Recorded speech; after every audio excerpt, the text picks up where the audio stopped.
abraço aqui com carinho, com o sol quente bem e brilhante do centro do país, aqui em Goiânia, a professora Yolanda Soares Azambuja. E me perdoa se eu troquei aqui os sobrenomes, viu, de lugar, Soares Azambuja ou Azambuja Soares, viu? Mas um abraço para a Ioiô, para minha grande amiga Yolanda. Lá de Uruguaiana, no Rio Grande do Sul, que tá gelado, uma barbaridade, tchê. Só tomando chimarrão para esquentar, viu, Yolanda? Então, um abraço para Yolanda, uma mulher que eu admiro por duas razões. Uma, por sua história. A professora Yolanda lutou com muito sacrifício para se formar lá nos inícios da década de 70 como professora de artes. Ela fez seu curso na Universidade de Passo Fundo, no Rio Grande do Sul. E se formou numa linha de profundo amor aos pobres, às crianças pobres.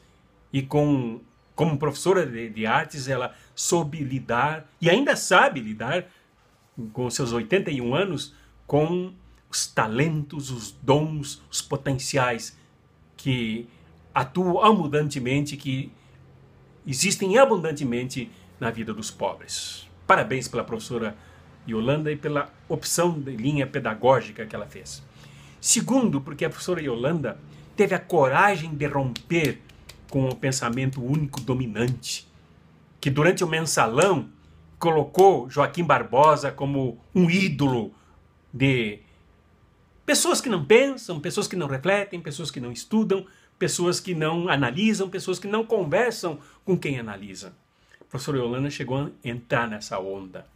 Mas quando ela me reencontrou, quando nós nos reencontramos através da internet, através do meu blog, cartasproféticas.org, e se deparou com um artigo em que eu destrocei Joaquim Barbosa e o mensalão, que repercutiu muito nacionalmente, a professora Yolanda refez a sua posição, fez autocrítica e mudou o rumo. Com essa mudança de rumos, muitos passaram a hostilizá-la. Familiares seus passaram a hostilizá-la. Familiares, filhos, filhas suas, cortaram amizade comigo. Me bloquearam no Facebook. Mas tudo bem, a minha posição não muda, porque as pessoas não mudam. De jeito nenhum. Então eu convido vocês também a se inscreverem aqui nesse canal, a curtirem o canal, curtir os nossos vídeos e também a compartilhar o nosso debate aqui, porque precisamos ampliar e socializar esse debate com toda a nação brasileira. Comento hoje um depoimento do ex-presidente da Odebrecht, Marcelo Odebrecht. Ele, perante a justiça, essa justiça aí comandada pela Republiqueta Cloacal de Curitiba, tendo à frente Sérgio Moro, esse mimado que quer destruir a indústria brasileira, destruir os empregos brasileiros, quer destruir a alma brasileira para submetê-la aos interesses dos Estados Unidos, e também com o seu Dallagnol, aquele pregador evangélico, batista, fundamentalista, preconceituoso, que formula ideias mirabolantes e condena as pessoas com base em convicções sem provas, sem investigação, sem observação científica. E, apesar de tudo, então, a Odebrecht tem um testemunho a dar sobre um dos regimes mais perfeitos da humanidade, que é o socialismo.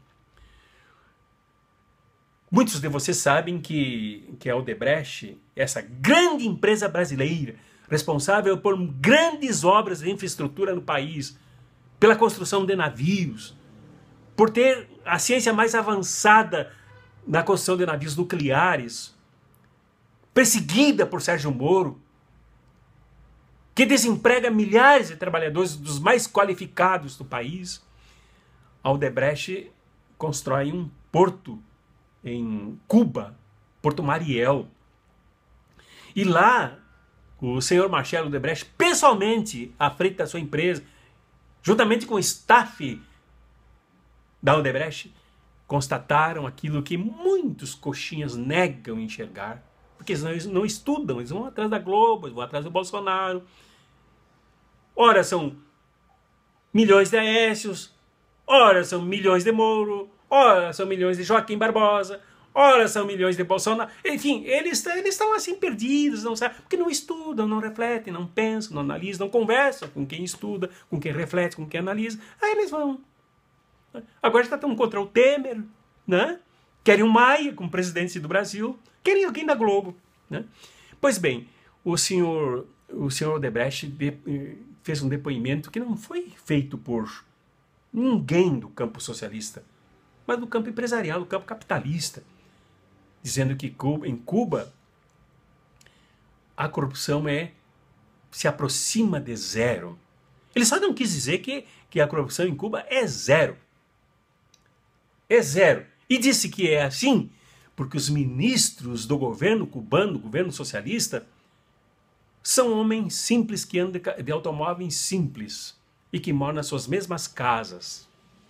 Não nas grandes mansões em Havana, mas eles moram nas suas próprias casas.